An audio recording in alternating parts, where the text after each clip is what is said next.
Ayan, magandang gabi po sa inyo. Ngayon po, i-flex ko po sa inyo. Gusto ko po i-share sa inyo kung saan ako nakatira. Ayan, dito ako sa building na to nakatira. Para malaman nyo po kung ano ang buhay ko dito sa Poland.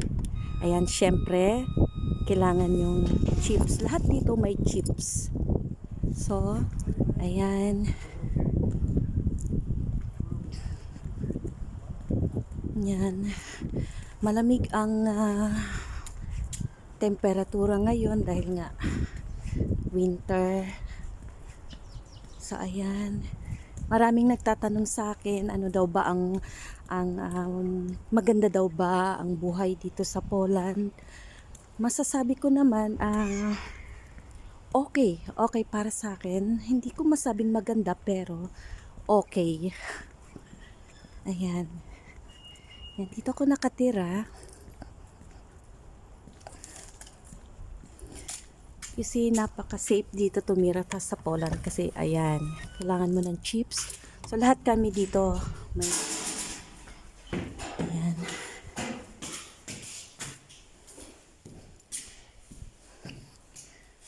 So mayroon dalawang leaf dito. Ayan.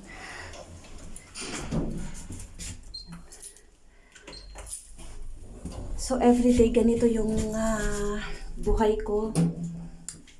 So ngayong araw day off ko. Not day off pero nag-request ako ng day off na mahaba-haba. Ang tawag nun dito urlop. Ayan. Ayan. Ngayon dito madilim siya kasi alam nyo na yung ilaw pagka maaga pa hindi talaga siya automatic ba siya. Ayan. Kaya medyo madilim. Ayan, at dito naman ako nakatira. Ayan.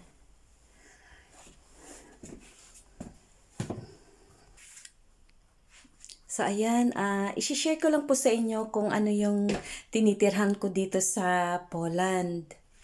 Ayan, nakatira ako dito sa apartment, no?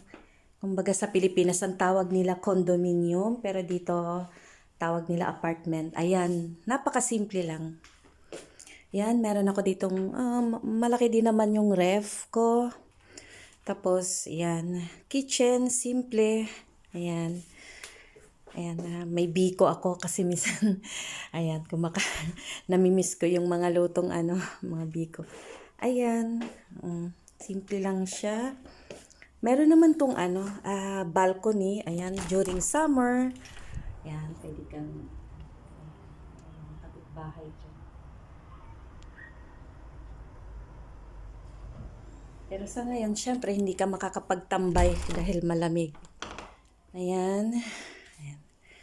Ayan, minsan, ayan, may computer ako para pag alam mo yun, pag during day off, ayan, naiinip ako, naboboring ako, ayan, gamit. Tapos may TV rin naman ako, ayan.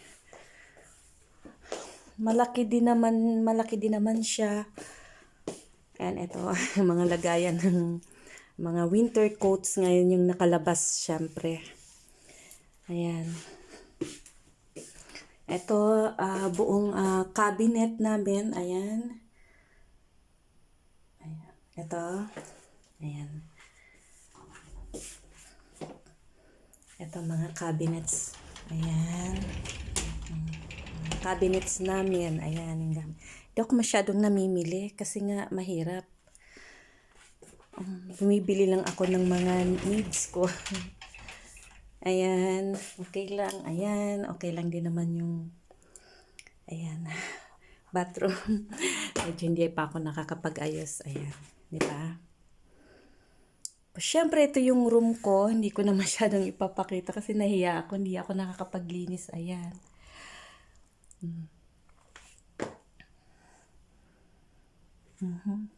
Yan po. Tapos meron din dito meron akong extra room. Ayan. Diba? Ito yung room ko, parang ginawan ko siya ng, dahil sayang naman, so ginawan ko siya ng special, parang para pag meron akong extra income, special extra income. So pag day off ko, pagka may gustong clients, so para dagdag income, ayan. Ayan, may mga gamit ako diyan. Ayan, di ba? Pag meron lang naman, minsan may mga friends tayo na gustong dito kubido lifting, massage, yan. Yan yung mga extra room. Ayan. Ganyan lang po siya kasimple. Tapos ayan, merong alam mo, pag may bisita ka, so ibigay mo lang yung code number mo, then ayan, para makapasok sila doon sa baba sa gate. Ayan. Ayan lang po. Ayan, thank you so much po. Ayan, ang cute. Sa susunod pong muli, thank you so much po ulit.